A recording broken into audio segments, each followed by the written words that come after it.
A Série A do Campeonato Brasileiro de 2025 já começou e a gente conseguiu observar algumas mudanças importantes nos clubes, nas regras da competição e, inclusive, na transmissão. Esse é o assunto do Buzz League de hoje, sejam muito bem-vindos. Em especial, a mudança nas transmissões da Rede Globo, que trouxe aí câmeras cinematográficas, um novo pacote gráfico, programas e quadros novos também no pré- e pós-jogo, que tá, dando o que falar já depois desse início de Campeonato Brasileiro. E nada melhor do que trazer dois craques que fazem parte da equipe de transmissão da emissora para falarem um pouquinho dessas novidades e projetar, né, gente? Falar também, claro, do campeonato e dos clubes do nosso futebol brasileiro, da nossa Série A. Sejam muito bem-vindos, Caio Ribeiro e Aline Calandrini, aqui com a gente no Buzz League. Tudo bem, então, é um prazer estar com você. Um abraço para a galera do Buzz League, Caioba, parceiro aqui de 2 anos, quase 2, 3 anos, né? É um prazer estar aqui, a gente vai falar sobre todas essas novidades que acontecem dentro da casa. A Aline que tá aí no time de frente da novidade, né, do fechamento. O fechamento que estreou também, né, algumas semanas, muito legal, a gente vai falar sobre isso, as questões, as mudanças dentro da Globo, enfim, muita coisa bacana pra gente falar. É o que está por vir nessa temporada. E você, Caioba, que antes já entrava ali com o hino, entrava junto com os jogadores na transmissão, agora tem pré-jogo, tá melhor, tá gostando desse novo formato? Eu tô adorando. Prazer estar com você, Tami, Aline, que é uma querida amiga. Eu acho que quando você entra um pouco mais cedo, como a gente agora entra 30 minutos antes da bola começar a rolar, é muito legal. Você começa a esquentar a rodada, trazer mais informação pro público, entrar no clima da competição. A gente vai falar muito, né? De um novo grafismo, das super câmeras, tem um monte de novidades legais para esse Brasileirão, para essa Copa do Brasil, para essa Libertadores, para todos os campeonatos que vão pegar fogo. Esse calendário nosso tá só começando, né? Essa loucura do futebol brasileiro. E, primeiro, deixar o nosso agradecimento à Rede Globo por ter liberado essas participações especialíssimas aqui no Buzz League. Aline, tem muita coisa pra gente falar, tem muita novidade, mas eu quero aproveitar que você tá aqui, que faz parte de uma das novidades que mais chamaram a atenção, né? Que estão aí bombando nas redes sociais desde a estreia do fechamento Sport TV. A gente também tem o Bora Pro Jogo, que é o pré-jogo com o Thiago Medeiros, craque também, não tenho o que falar, né? Engraçadíssimo, né? Talentoso. Carisma puro esse cara. Aqui a gente tem a reconciliação acontecendo no Panela, amigos de novo, a camisa da União foi vestida e o fechamento e também o novo design gráfico que a gente vai falar, que tá lindão.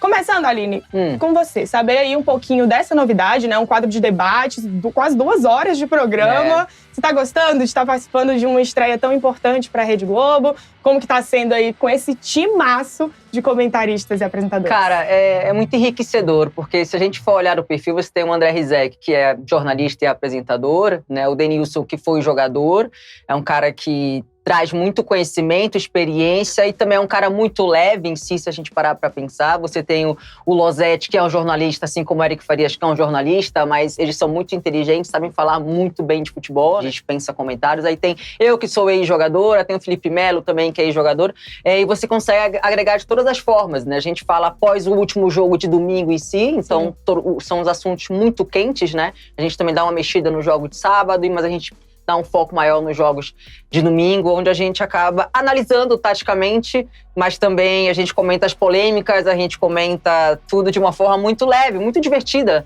né? Muito parecido, inclusive, com o Quero Boleiragem, que a gente compunha ano passado, né? Com o Caio, com o Roger. Então, assim, é uma coisa muito diferente que pra gente abordar de uma forma simples, engraçada, leve, ao mesmo tempo analisar taticamente os times. Então, vem sendo uma coisa muito bacana. É o carro de aposta agora também, né? Do Sport TV. E tá gostoso, tá legal e acho que a galera também tá curtindo. Trouxeram até a mesa tática de volta, que todo mundo implorava pra voltarem com a mesa tática, deu super certo. O Denilson ali sabe brincar bem com essa questão das táticas. E aí, o que então a gente pode esperar para os próximos domingos? É isso, é um debate longo sobre esse final de rodada, domingo, 10 horas, mais ou menos. Entre 10 e meia, depende dessa última rodada, do último jogo de domingo, no caso, né? Apesar de ser 2 horas em si, eu não acho que fica estendido, porque é tanto jogo que acontece, onde a gente passa rapidamente, né, quem foi o destaque da rodada, quem é o jogador fulano, quem foi o jogador que se destacou, ou polêmica em si. E o público gosta, assim, dessas coisas, mas de uma forma mais quente. Acabou o jogo, já entra ali no debate, já entra na conversa, na troca. Então, eu acho que isso que traz o público, né? Já aguardar o o que os caras vão falar do jogo. E é isso que eles esperam, assim, sabe? Com certeza. Um timaço desse, quem não quer ouvir o que eles têm a dizer, né? O que vocês têm a dizer. E agora, voltando para as transmissões na telinha da TV Globo. A Globo mesmo transmite 2 jogos, não é isso, Caio? E você sempre participando das principais partidas da rodada. Agora, com umas novas câmeras cinematográficas que pegam ali o pelinho do cabelo do piolho. Como que tá sendo trabalhar agora com toda essa tecnologia de você vai comentar, mas você vê a imagem tão nítida que às vezes melhor que quem tá em campo tá vendo, enfim, como que tá sendo trabalhar também com essa nova tecnologia, porque a gente sabe que pro público é ótimo, mas para quem tá lá dentro da cabine, para quem tá participando dessas transmissões, a gente também queria saber o seu ponto de vista. Eu acho que talvez esse seja o grande diferencial da TV Globo. É a qualidade da transmissão, e não tô falando só dos profissionais envolvidos, tô falando de tecnologia, de inovação, do que você apresenta de novo para o mercado a cada temporada. Então, a Super Cinecam, que te leva para dentro de uma tela de cinema, um pré-hora um pouquinho mais longo, né, com muito entretenimento além do lado jornalístico, é muito gostoso. E a gente procura capturar todos os detalhezinhos, né? Ajuda ali na hora com uma câmera melhor, essa bola entrou, não entrou. E é legal porque, assim, quando você faz o jogo do estúdio, você tem a sensação de que você realmente está dentro de campo. E quando você está na cabine do estádio, muitas vezes a gente olha para o monitor. Por quê? Porque você tem detalhes ali que só a câmera consegue capturar. Então você está fazendo o jogo olhando para o campo, mas no replay ou numa câmera mais aproximada você vê um toque embaixo, um braço em cima, aquilo que de repente o torcedor no estádio não entende por que da marcação do árbitro, mas que não foge nada das lentes de transmissão. Então é muito legal você usar a tecnologia para proporcionar de uma maneira lúdica e didática a melhor qualidade de transmissão para quem está em casa. Dá essa sensação de que você está quase jogando ali um videogame, né? Que você está realmente dentro de campo. E o novo pacote gráfico, que também está muito lindo. A Globo trouxe aí realmente muitas novidades, trazendo também jornalistas de outras filiadas da emissora, né? Trouxe o Thiago, o Antério Neto está entrando também no time lá do Rio de Janeiro. Tá legal ver essa movimentação dentro da empresa? Porque a gente sabe que qualquer novidade movimenta também por dentro, né? Como tá para essa equipe receber novos integrantes? Bom, eu acho que a gente sabe que o Joinha, né? O Jó e o Thiago, que já é muito famoso, já apresenta esporte espetacular. Eu acho que ele traz uma leveza, né? Um divertimento, assim, que é muito interessante, com muito conteúdo. Eu lembro que a Bianca também participou do pré-jogo também, ela fica lá fora, então isso também você traz o torcedor a falar, quem tá em casa acaba participando. E o Medeiros, inclusive eu fiz uma transmissão com ele no passado, também é um cara que conhece muito futebol nordestino, sobretudo cearense, vem também para compor. É muita gente boa espalhada, né? Então a gente vê a Globo, de fato, o esporte da Globo apostando em gente que tem muito conhecimento, que é muito inteligente, que tem tempo de casa também. Então isso vem agregando cada vez mais, enriquecendo mais o produto do futebol na casa. Eu acho que essa pluralidade que a Globo está buscando em todas as suas transmissões e nos seus programas de debate, dá voz para o Brasil, que é muito grande e muito talentoso. Então não é só porque é negro, porque é branco, porque é mulher, porque é do Nordeste, não. É porque realmente tem qualidade. E qualidade a gente tem em vários lugares. Então eu trabalho sempre em cima de meritocracia. A Aline não está aqui fazendo o sucesso que ela tem porque ela é só uma ex-atleta ou uma mulher. É porque ela entende de futebol. É porque ela sabe se expressar. Então quando a gente traz essas caras novas, pessoas dessa qualidade, como o Thiago, que é um querido, carismático, eu acho que o pessoal de casa se sente mais identificado, né? Se sente mais leve. Sim. Porque é trazer o conteúdo sem perder a leveza da informação. E acho que é um gol de placa. Acho que a Globo estreou muito bem. Tanto no fechamento, que o Dena, sou suspeito, que é meu irmão, começamos juntos no São Paulo. Faz 10 anos que eu tento trazer ele para a Globo e finalmente alguém conseguiu agora. Mas esse time todo, Felipe Melo está indo muito bem. O Thiago é um craque. Você pode ligar a câmera e deixar ele falar que ele é absolutamente espontâneo. Verdade. Então são contratações de um impacto muito legal. É isso. E ficou muito legal esse equilíbrio também, né? Que botou o Dani do lado do André Rizek, e aí fica a diferença de personalidade. Até o Rizek, teoricamente é mais sério, ele vai junto, assim, fica o molecão também. Grande dupla, Denilson e André Rizek. Ninguém esperava, não estava nas cartas de muita gente. Mas, gente, muito bacana essas mudanças, parabéns, tá um trabalho muito... o fechamento, vou dizer que eu virei fã, tá? Tô assistindo aí, muito bom, muito bom. Mas falando também das mudanças agora do Campeonato Brasileiro, né? Que a gente chega aí com uma nova regra da cera para os goleiros não segurarem a bola por mais de 8 segundos. Tem também a questão das bolas múltiplas espalhadas pelo campo. E vocês que já acompanham futebol há muito tempo, já jogaram futebol, o que vocês estão achando dessas mudanças do Campeonato Brasileiro? Realmente vem para aumentar o dinamismo do jogo, diminuir esse tempo que os jogadores passam com a bola? Tá melhor? Tá mais... Olha, a ideia é que sim, né? Eu acho que foi de uma forma muito inteligente. Eu só acho que tem que ser praticado, de fato, a vera, né? 1, 2, 3... Tem que ser no exato momento que o goleiro pega essa bola para ser uma coisa automática, não ser uma coisa interpretativa para começar e o goleiro soltar. A questão da bola também é bom que não tem envolvimento de terceiros, né? A bola vai estar ali diretamente, cabe ao jogador, cabe aos times respeitarem e os árbitros também cumprirem a regra certa, que a ideia sempre é boa. Agora falta, de fato, a execução ser correta. É isso, Caio? Eu adorei. Eu acho que precisava ser feito alguma coisa. Eu sempre levanto essa bandeira, eu sou contra a malandragem, seja dentro ou fora do esporte. Então, o jogador, infelizmente, e aí eu me incluo nisso, ele precisa ser reeducado. Então, você querer ganhar tirando vantagem não é legal, seja qual for a sua profissão. Vai ficar fazendo cera porque está com a vantagem no placar. Assumiram os gandulas e aí leva 3, 5, 10, 20 segundos para repor uma bola. Não precisa disso. Ganha por mérito, ganha porque você foi superior ao seu adversário. Então alguma coisa precisava ser feita, principalmente em relação aos goleiros. E aí a gente sai do discurso e entra na prática. Sim. Se vai emplacar, se vai dar certo ou não, a gente vai precisar de um pouquinho mais de tempo. Sim. Mas precisava ter tomado uma atitude. E a federação, a CBF, os órgãos competentes tomaram. Então, gostei muito das 16 bolas espalhadas pelo campo, gostei muito da questão dos 8 segundos, que viram um escanteio contra a sua equipe. Automaticamente, você já vai pensar 2 vezes antes de dar aquela cozinhada no jogo. E aí, na hora que virar um processo automático, a gente não vai precisar mais disso. Aí você vai ganhar, porque realmente você foi superior. É isso. Falamos das novidades, então, da Globo, falamos das novidades do Campeonato Brasileiro, vamos falar do que interessa, que é o futebol, é a bola rolando. A gente começou aí a temporada com os estaduais, já estávamos observando o ritmo que os clubes da Série A iam chegar para esse campeonato, né? Que é o campeonato mais longo, é o campeonato que todo mundo quer levar a taça para casa. Começando pelo final, né? Quem vai brigar pelo campeonato esse ano? Pelas redes sociais, pelo burburinho, Flamengo é favoritaço. E para os especialistas? Favoritaço, eu não acho. Eu acho que é um dos grandes favoritos. Eu não vejo um time sobrando, eu não vejo aquele adversário a ser batido. Acho que Flamengo, acho que Palmeiras, acho que Internacional e Botafogo vem muito forte. Para mim, esses são os 4 melhores times.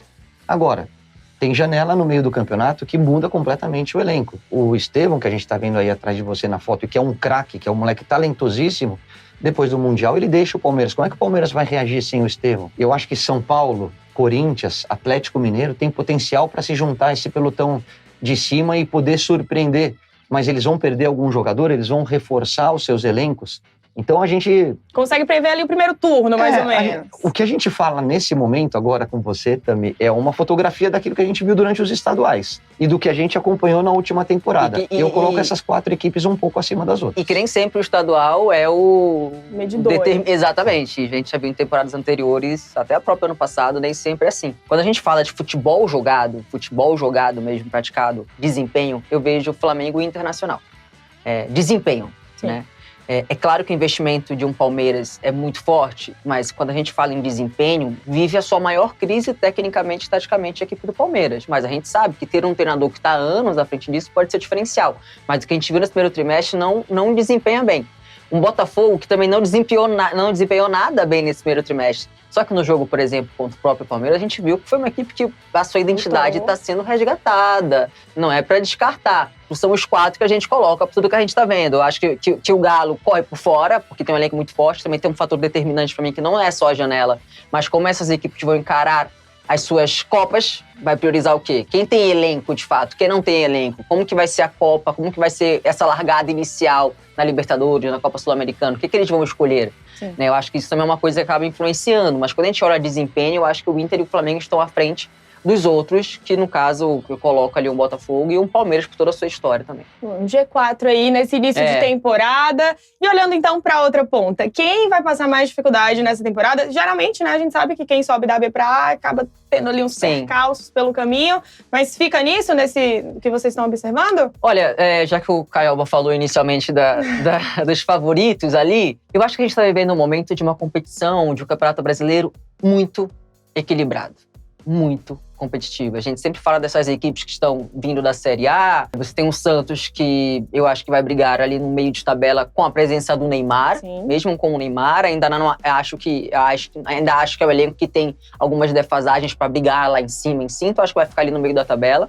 A ver como será o encaixe do Neymar quando eu falo encaixe, se ele vai ou não vai ficar, como que vai ser o momento dele com lesão, vai ficar lesionado, enfim, a gente não sabe. O Mirassol, quando a gente olha, eu acho que é uma equipe que precisa de uma certa atenção, mas a gente viu que vai brigar o tempo inteiro, assim como o Ceará, que mostra uma equipe muito organizada com o Léo Condé, a gente viu isso. A gente tem um Bragantino, por exemplo, que já tem experiência na Série A, mas não vem desempenhando bem. É uma equipe que vai precisar, de fato, brigar o tempo inteiro ali. Tem a regularidade, né? Que tá difícil nesse primeiro trimestre. É uma equipe que já tem experiência na Série A.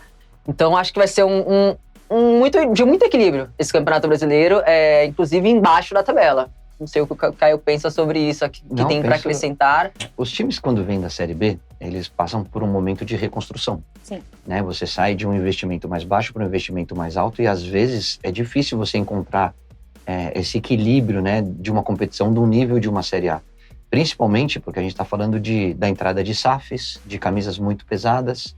Então você pega um esporte. O esporte é super tradicional, é legal demais ter o esporte de volta na Série A. Mas qual o nível de investimento que eles fizeram? Então, assim, a gente sempre deixa um pé atrás na hora de analisar esses times que voltaram à elite do futebol brasileiro. A Aline falou de um time que me preocupa, que é o Bragantino. Pelo que foi o Campeonato Brasileiro do ano passado, onde ele se livrou na última rodada. Sim. Pelo que foi o Campeonato Paulista desse ano, onde ele fez um jogo competitivo contra o Santos, mas não chegou entre os 4. E pelo nível de investimento, que eu acho que foi mais modesto, se o Bragantino não investir, se o Bragantino não abrir o olho e deixar para correr atrás lá no final, mesmo com a Red Bull por trás, um centro de treinamento dos mais modernos do país, um projeto de futebol muito bacana, vai sofrer.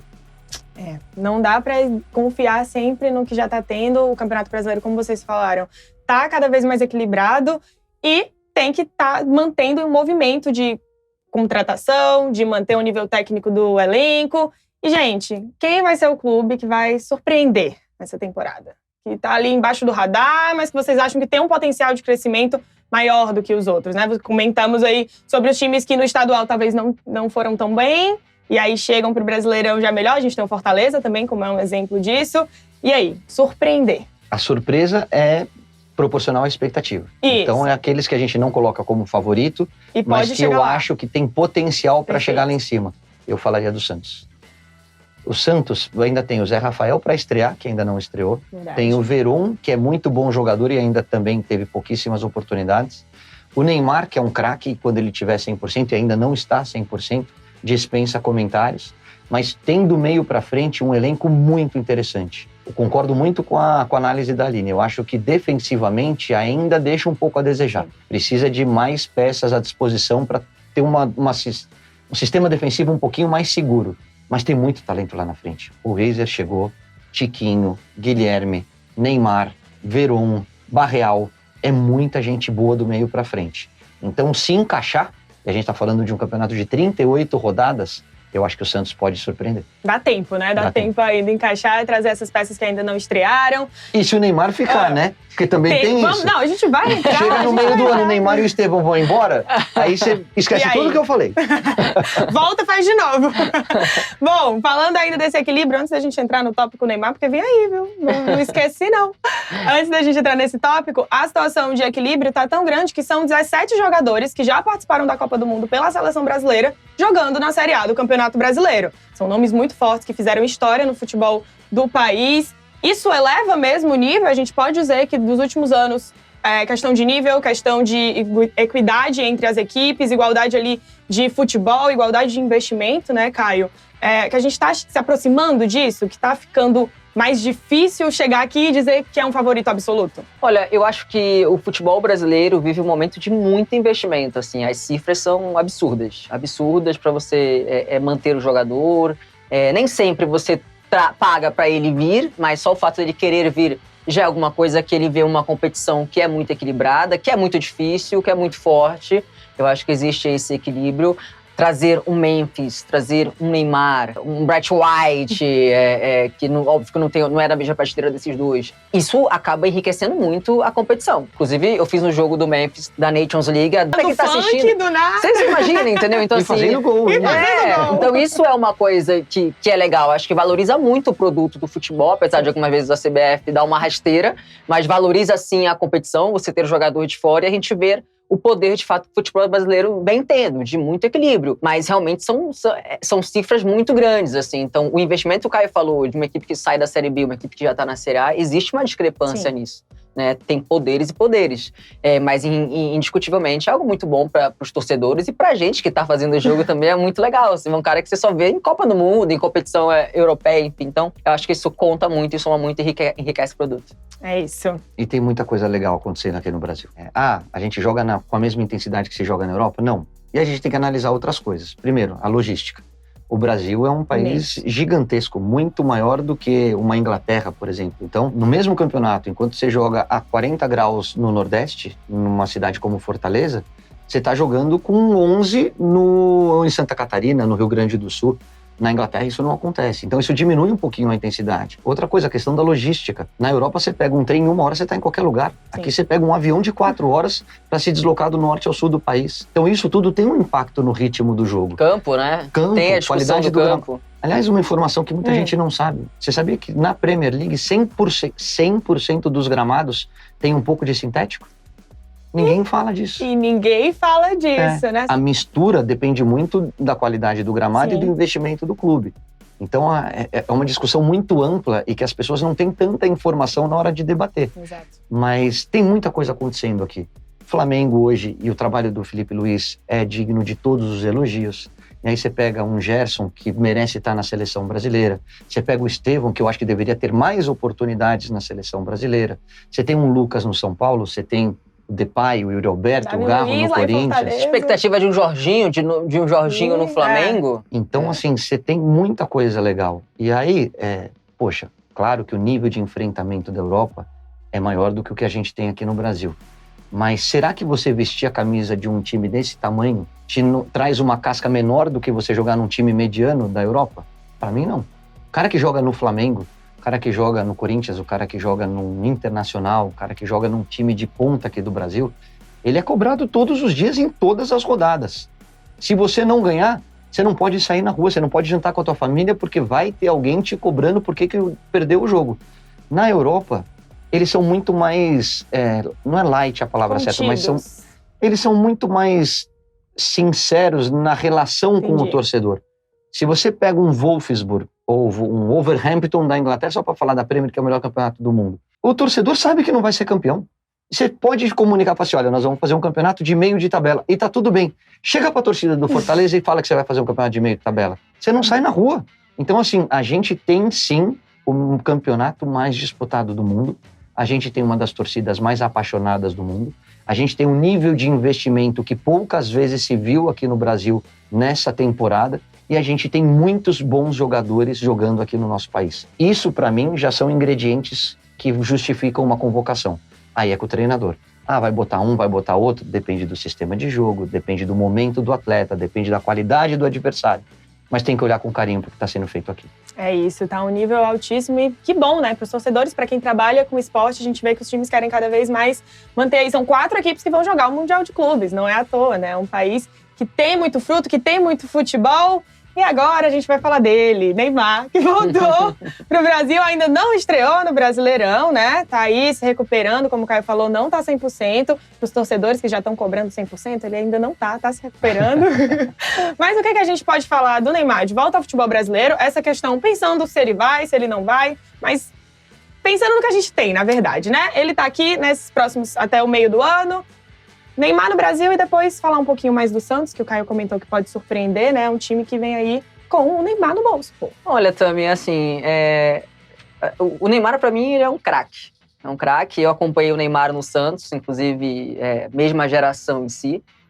A gente dividia o mesmo terreno nos treinamentos. Pra mim, ele é um jogador que ele é muito diferente, geracional, inquestionável sobre isso. Mas hoje o Neymar é um ponto de interrogação, né? E o que as pessoas, talvez, que não são atletas, a dificuldade que é você retomar uma carreira depois de uma lesão, né? E é natural você, depois dessa lesão, ter outras lesões musculares, né? O Neymar é um jogador que eu acho que ele vem sentindo muito isso. Acho não, ele vem sentindo essa questão, né? Esse problema pós-cirurgia. E acho super natural. O problema é que as pessoas depositam nele toda a esperança, por exemplo, de uma seleção brasileira. Então, se o torcedor dar o tempo para essa recuperação, o tempo ideal para ele voltar ao normal, ok, não adianta ter pressa, não adianta. A gente viu a pressa que aconteceu no Campeonato Paulista, ele não conseguiu estrear pelo Campeonato Brasileiro, faltou também no segundo jogo contra o Bahia. Então, é difícil. Eu acho que ainda é um ponto de interrogação. E o Neymar, para mim, ainda é um cara que gera muita expectativa. Mas hoje a realidade é que não é. E acho, inclusive, que ele jogando com a seleção brasileira, quando ele joga contra uma Colômbia, contra uma Argentina, eu acho que ele teria muita dificuldade de fazer diferença em campo. Honestamente, hoje ele ainda não tá bem. Ele vai precisar de jogos e sequência para ele chegar perto do Neymar que a gente imagina que ele seja. É a realidade hoje. A expectativa, por ele ser um cara diferente, é muito grande, mas a realidade é completamente diferente. E aí, Caio, antes da gente falar do e se ele ficar no Santos, o Neymar hoje? É isso? Ele caiu nas mãos da torcida brasileira?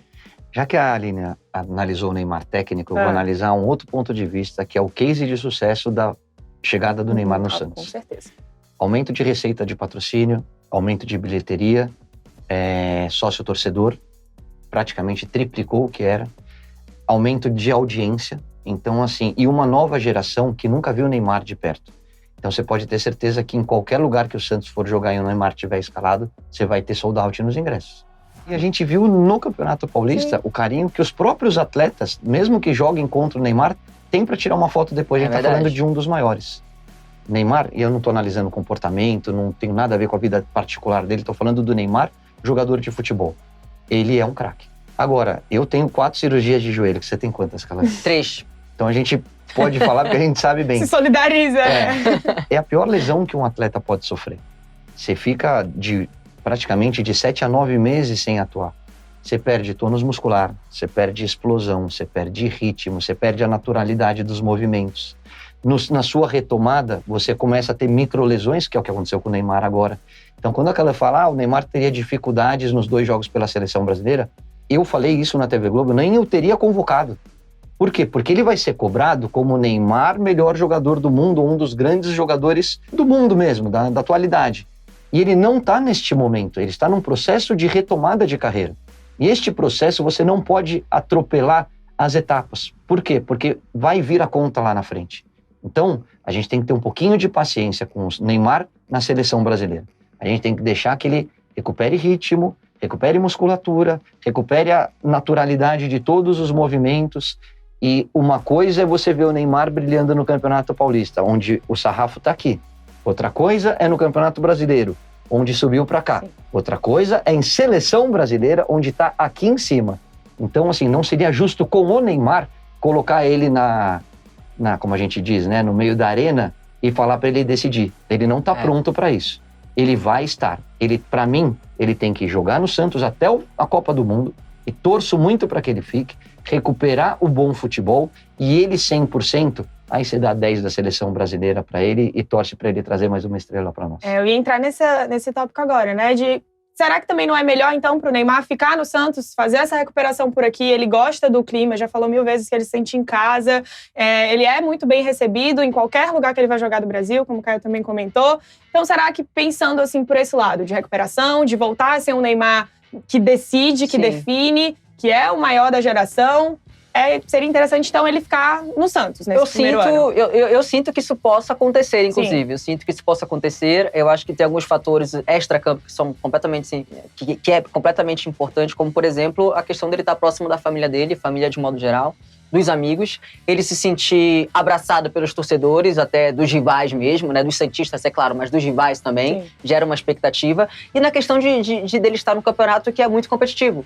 O sarrafo do Brasil, de um campeonato brasileiro, é muito bom. Então, acho que são coisas que acabam casando e acho que naturalmente isso vai acontecer. Ele vai ver que a necessidade dele entrar nessa questão desse ritmo de jogo, que ele vai estar bem amparado na questão sentimental, na questão extra-campo, como dentro de campo. E tem um detalhe também, eu acho que dificilmente ele consiga, no meio do ano, por exemplo, e aí é o que eu imagino, no meio do ano, uma equipe de alto nível, que é o que ele busca, o que ele almeja, vá dar um espaço para o Neymar na Europa, por exemplo. Né? Então, acho que isso também não é uma coisa que ele vai conseguir com facilidade. Não acho que ele vai ter tempo até julho, até meio do ano, de mostrar exatamente. Acho que não vai ter tempo para isso, então acho que as coisas irão casar e ele vai ter a continuidade, pelo menos até o final do ano aqui no Brasil. E aí, esse é o melhor cenário pro Peixe, sem dúvidas, né? O Sem dúvida.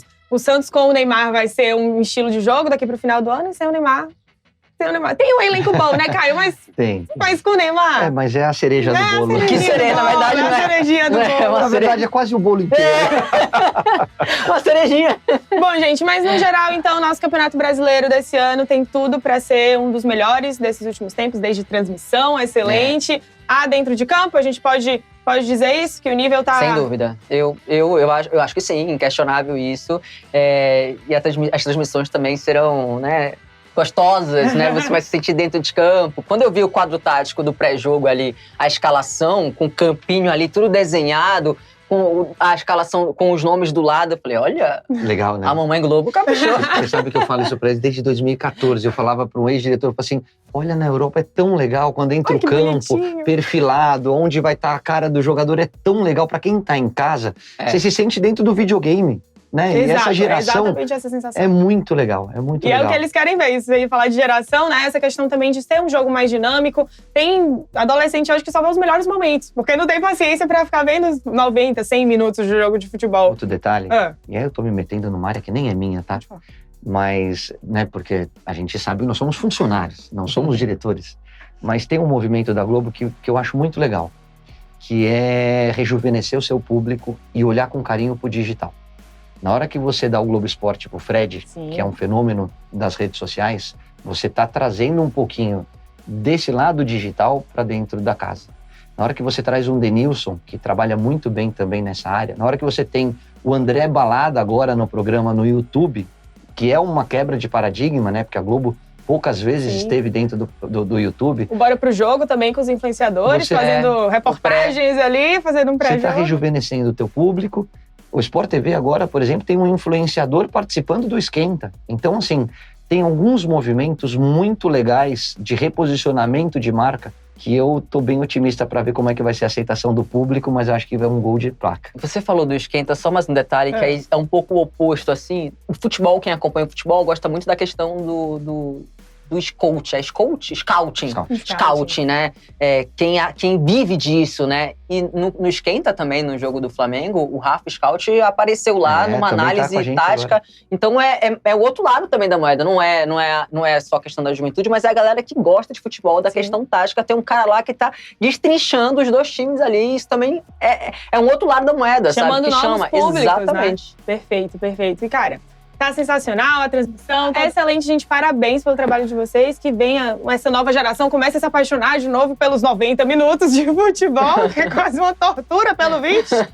Mas, enfim, muito obrigada pela presença de vocês.